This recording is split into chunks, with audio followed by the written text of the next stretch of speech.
video which I want to play now is from the Interactive Brokers chairman, as another brokerage, and he explains quite well the specific risk to these brokers and what Robinhood's CEO should have said when it came to their own financial liability and them trying not to go broke. Intermediaries and the clearing houses. I hope that your audience can follow this. For every option trade, there's a buyer and a seller. There are as many long options as there are short options. So when the stock moves either way, some options make money they on one side, and the other side they lose money. The broker stands between these customers and the clearing house. So when some option holders make money, the clearing house has to give us the money to give it to our customers, while other option holders, sellers or buyers on the wrong side lose money. We have to collect money from them and give it to the clearing house. If our customers are unable to pay for their losses, we have to put up our own money. Now, luckily enough, we have $9 billion of equity, so we don't have a problem. And we also have a very well automated risk management system, so we haven't really gotten hurt. However, I cannot say the same thing with full confidence about other brokers. I really don't know where they stand, so I'm extremely concerned.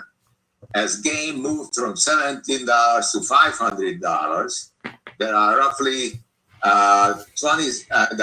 3 million contracts outstanding in the options market.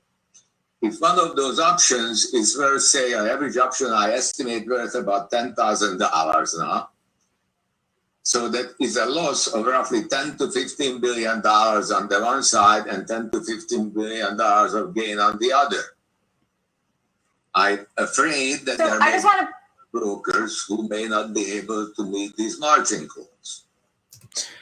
Yeah, so this is the brunt of the problem which the brokers face, and it's one of the sides of the debate that is very much, I think, missed on Wall Street Bets, or at least on the side who's winning, quote unquote, winning and gaining from this, or is set to gain specifically.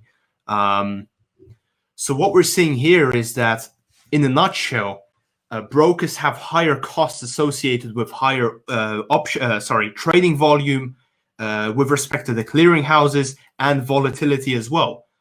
And the way to satisfy these costs is that they need to they need to meet some liquidity requirements and in one way or another hold some reserves. And when the orders go up and when there's higher volatility, not only do they need to keep higher reserves, but the clearing houses then also require more reserves on top of that. So, for example, if initially, I think it was Robinhood, as per the clearing houses, needed to have some sort of reserves to cover 1% of the transaction, 1% of the trading volume in dollars or whatever. Now the clearing house, because of the volatility, is requiring 5 to 10%.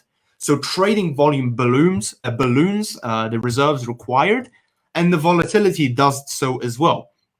And so this is the problem which the brokers are faced with. As the chairman here said, 10 to 15 losses on one side, and 10 to 15 billion US dollars losses on one side, and 10 to 15 billion dollars of gain on the other. And if hedge funds, if whoever is short cannot meet these payments, the brokers then have to give out the money. And for a big broker like IB, this isn't quote unquote a problem because of the risk management systems and also 5 billion US dollars in equity. I'm paraphrasing, but as we just saw, that is a reason whereby IB Interactive Brokers might be a bit better off in this troublesome period, or at least for the time in which the transactions are essentially executed, right? So for the time being, before stocks are bought or sold, or options are bought and sold, these reserve requirements, liquidity requirements have to be met. The costs have to, there's a certain risk which is carried by the clearing houses and the brokers, and for that they get the risk premium, right? That's also how they get their money. That's kind of their, they're getting paid for the risk of holding and transacting and executing. And so that's essentially the problem that these brokers face. And so Robinhood, for example, did halt the trading, not because they hate you, not because they hate Wall Street Bets necessarily, but because they might go broke if they don't. That's the big problem, which I don't think is being talked about enough, right? We talk about, market manipulation and order book analysis, but we don't then talk about the clearinghouses and how these brokers, which aren't necessarily the bad guys, how they operate. And it's important to point that out because it's so crucial in this debate. And so whereas it's important to, not important, whereas it's fun and cool to talk about the memes in a short squeeze and we're going to be rich, we're going to eat the rich, you have to set that aside and then also talk about the system and the integrity of the system on the other side, right? Are the brokers, are the other side who's losing actually going to be able to pay me out the money, right? Because now it's a case of, okay, how many brokers have bad exposure, some exposure to this problem, whereby not only the hedge fund's going to go bust, but maybe the brokers are also going to be bust. So you, the Wall Street bets, are victorious in completely fucking like crashing the system. And maybe not getting your payout that you deserve, aside from the people that sell into the rally, right? This is the brunt of the problem, and it's so multifaceted, and it's so multi-pronged also, the extent to which people don't realize, right? And it takes time and analysis and reading. And for example, myself, I'm not invested in the stuff that I'm talking about, so I'm not here to promote one side or the other.